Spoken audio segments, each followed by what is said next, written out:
Hello, this is psychicpodcasts.com. I'm Psychic Sahar.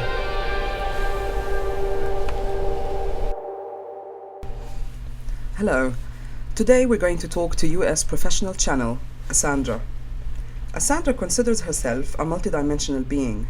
This is expressed in her work as an artist, a writer, and a trance channel. Asandra lives in Florida in the United States. For more information on Asandra, please check her website www.asandra.com. Today we're going to discuss what is it like to be a professional channel, what does it mean to be a channeler, and how does one receive spiritual guidance. I hope you'll enjoy our conversation. Hello, Asandra, and thank you for talking to us today. Oh, greetings, Sahar. Thank you for having me. It's wonderful to be able to have you, particularly I know that you went through a big hurricane recently in Florida. That's true. Well, hurricanes are really transformational energies, and once an individual understands that what's going on in their life is bringing them into transformation, then we can move through it a little more gracefully. Yes, that's true. Now, Asandra, you are a professional channel and an artist. We'll talk about the art a bit later on. But for those who don't know, what is channeling? Well, channeling is a process where an individual acts as a conduit or a vehicle for spirit guides to speak through. And a spirit guide specifically is a being that has evolved in their own awareness and wisdom. So they're not God, but they have a high level of clarity. And so what this does is allow them to provide the individual that's receiving the channeling with guidance that supports them on their higher path. Now, specifically, I'm a trance channel. Right. What that means is that I go into this very deep altered state. So when I'm channeling, the individual gets to talk to their guides directly, as opposed to someone that might relay messages from spirit. Yes. And when you channel, are you, as Asandra, aware of what comes through, or is it as though you'd completely step out?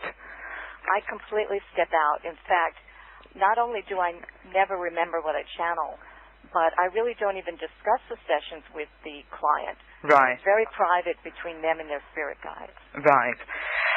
Why do we need to have? Why do we need to channel, or why do we need to have a channeled reading?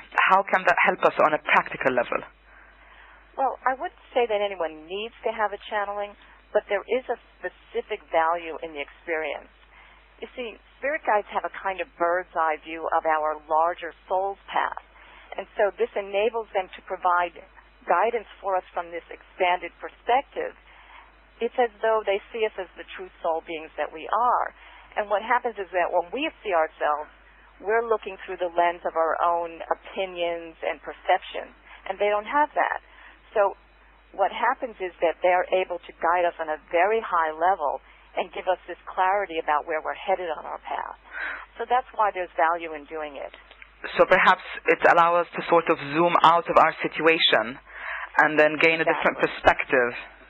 You see, what happens is that the spirit guides see us as who we were before this lifetime and who we are evolving into. So they have this very large viewpoint that we don't normally have access to. And so that gives them a unique position to bring us information. That's interesting. Can anyone channel, Asandra? Well, I believe that ideally anyone can channel, but it's really important that the individual is not only trained by someone experienced, but they're very clear about what kind of energy that they're bringing in. For example, you might be very discerning about choosing your friends. So you also want to be discerning about what type of energy you're attracting Absolutely. to guide you in your life. Yeah. So it's crucial that we're connecting with the highest source of inspiration and guidance. There's also what is called as conscious channeling. Yes. What is that? Well, a conscious channel is simply someone that's a little bit more present in their body. But it doesn't really make a difference what type of channeling the person does. It's really the clarity of the information that's important. Would you say, is it safer for the layman to start with conscious channeling? Well, what I would recommend to someone who wants to start is to to basically begin by first connecting with whatever they consider to be the highest source of energy. Right. So God, Creator, Source. So first call on that to protect you and be with you. And then that individual can call upon their personal spirit guides that are working with them specifically on their highest path and just ask them to be with them. And that's a way to begin to connect at that level. If someone, let's say, is not aware of spirit guides, or they don't kind of factor that in their belief system, can we still look at this as channeling my higher self or my highest source of wisdom? Absolutely. And in many ways that factors in anyway, because really you are spirit also. Yeah. So you're calling on your own highest self, and that's the part of us that we're evolving. I mean, we don't want to develop a dependency on some outer form, even spirit guides, because really they are helping us to get in contact with our own higher self. Right. Because, as you might, well, of course, I'm sure you know, science increasingly tells us that everything is connected. And I feel sometimes calling them spirit guides or other guides could also be a metaphor for just other form of energies that we are part of. In some ways, it almost doesn't matter how you define it as long as you're getting the clarity of it. Right. So you're really emphasizing on the clarity and the level of information or where it's coming from. Absolutely. Although I will say that I did write a desktop published manual called Contacting and Working with Your Spirit Guides.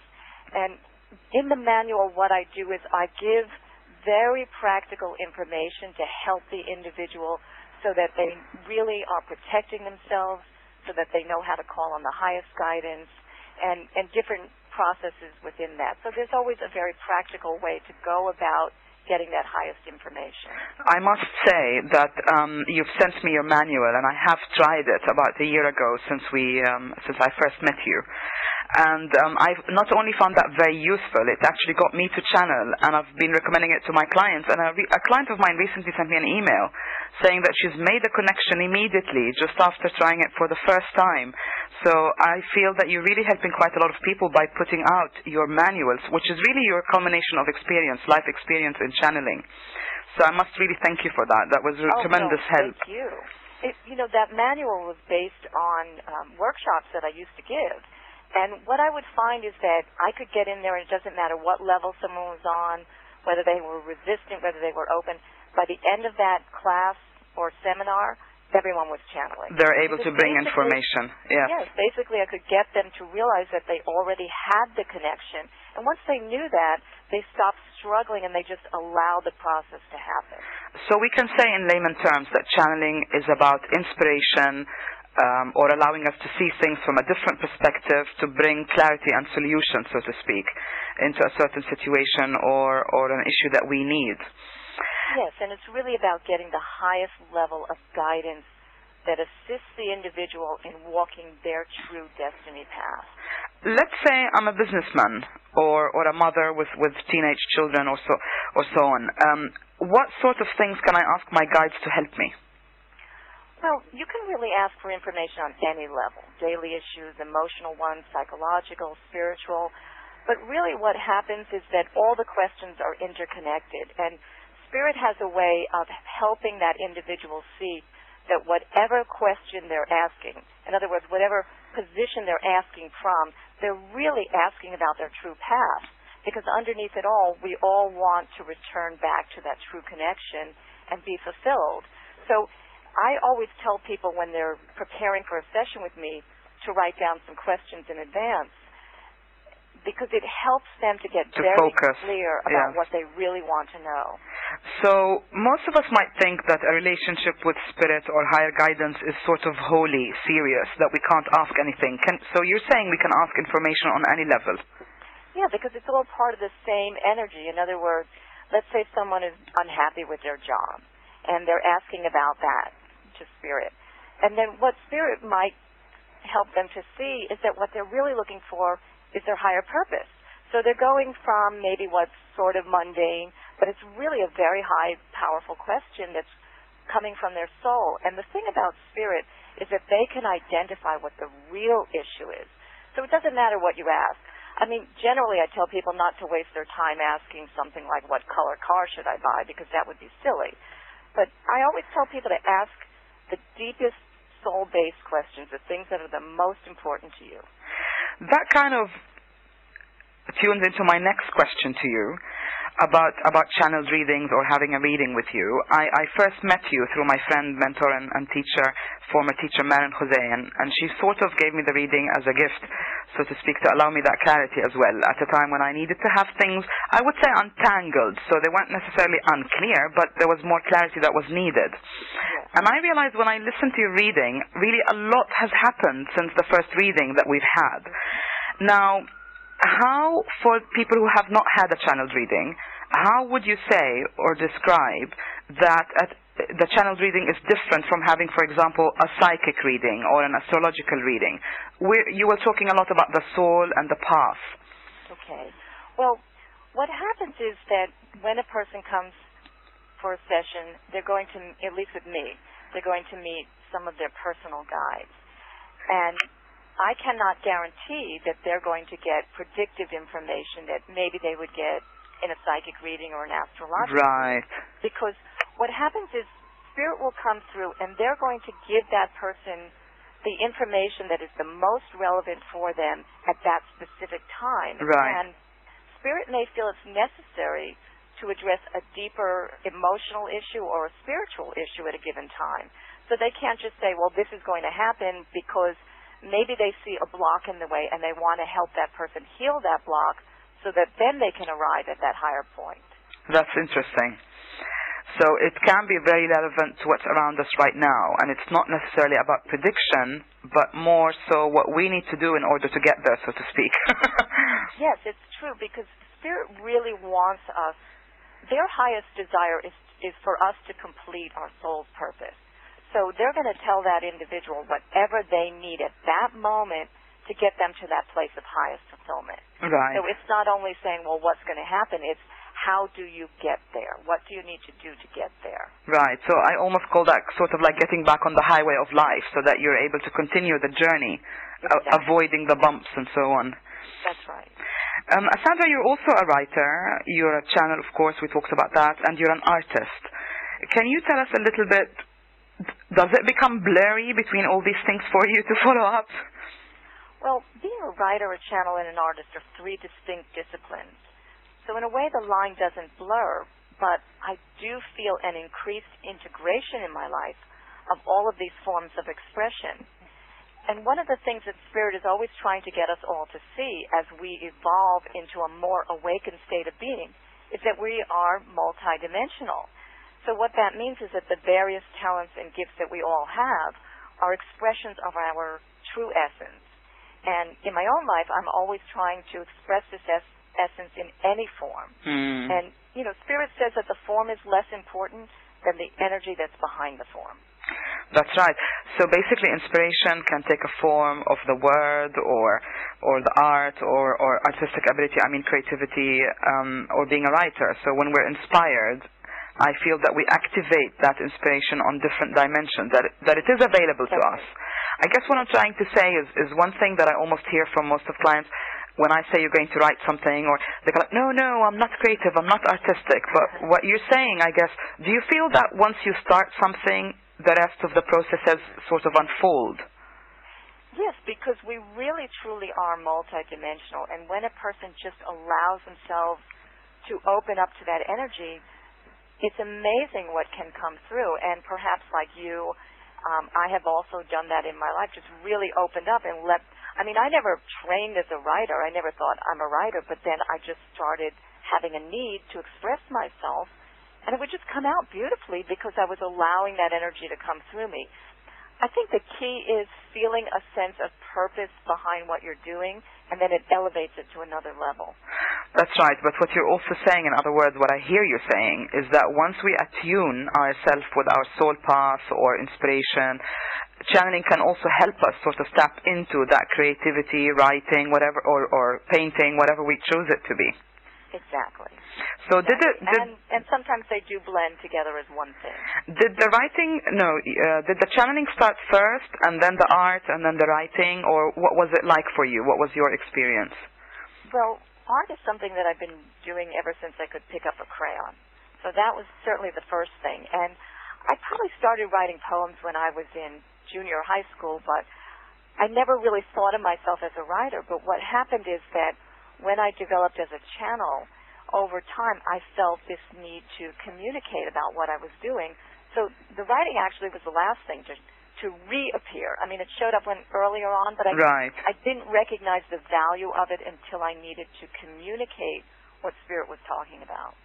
Asandra, is there a connection, in your opinion, between art and spirituality? I mean, we can also talk, what is spiritual art or channeled art?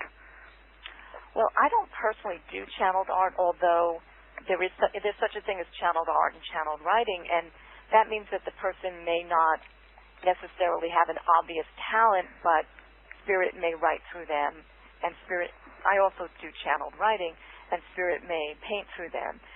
So it really is, I think everything we do that's from our soul, I mean, it could be cooking or washing the dishes, running errands. Absolutely. That can be inspired, yes. Yes. What about your art? How does the inspiration come? Well, that's a good question. Probably the hardest one for me to answer. I would say that because I'm doing my best to live in that energy connection all the time, I really just feel this energy moving through me, and I have an urge to just paint. I don't even plan ahead of time. Really? I might just have a feeling about a symbol or a color, and I just take out paint and canvas or paper, and I actually just start working spontaneously. So in a way, I'm allowing it to come through me, but I'm using my formal training to navigate me through the process. Right. Because I feel when I look at your drawings, your paintings on your website, it's as though it's encrypted, as though there's much more just to the symbols or the configuration that we see. Do you feel the quality, for example? I mean, do you feel like today this piece is about so-and-so, or I wonder if you can tell us a little bit more. Well, right now I've been working on a series of paintings called The Forgotten Language, and it's really just what you said. It's encrypted, but not in a literal sense. In other words, I'm inventing this language, but I don't really know what it means.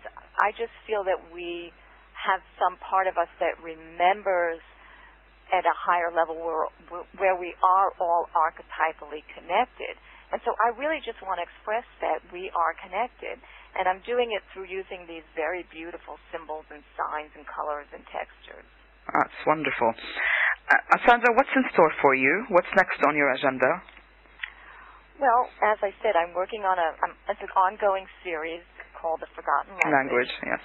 And I'm also working on a channel book called The Guided Path. And this book is mostly a channel book.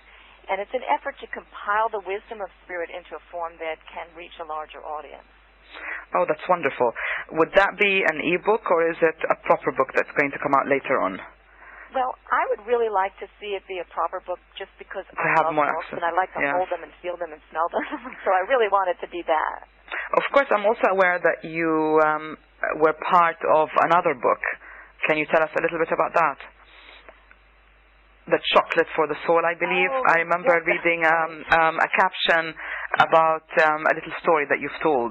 Yes, it was true stories, true spiritual stories, and basically it's called More Hot Chocolate for the Mystical Soul. That's right, More Hot Chocolate for the Mystical Soul. And it's part of a New Age series that was very popular.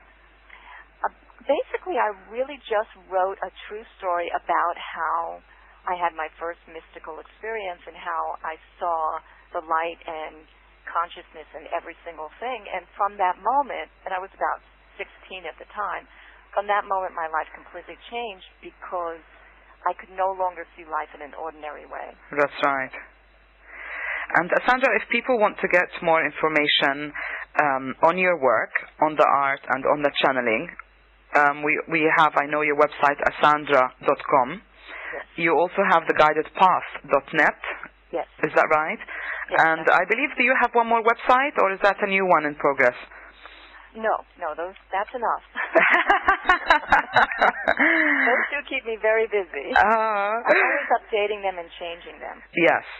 And I really very much enjoy your newsletter as well. So it's quite nice to be updated on the new projects. And you have quite a lot of material available, actually, on the Guided Path. Yes, and I'm always trying to add more and more, and the idea is that it will complement this eventual book. So that I want to begin to relay that information of spirit that's just available. So anyone can just go there and read some of the articles, and they could subscribe to the newsletter if they want. So it's all available on either website. Right, and there's, of course, you write a column on our affiliate magazine, online magazine, MerlianNews.com. MerlianNews.com. So if people wanted to have more information on channeling, they could always access that. Absolutely. Finally, Asandra, one thing that life has taught you? Well, what life has taught me is that it's absolutely essential to remember who we are and why we're here. And ultimately, we are evolving into a higher, awakened state of being. And I think that that is the true purpose of our life.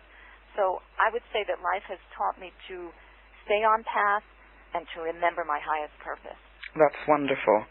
Thank you very much, Asandra, for talking to us today. And I hope you'll be a guest on Psychic Podcasts again soon. I would love that. Thank you. All right, thank you.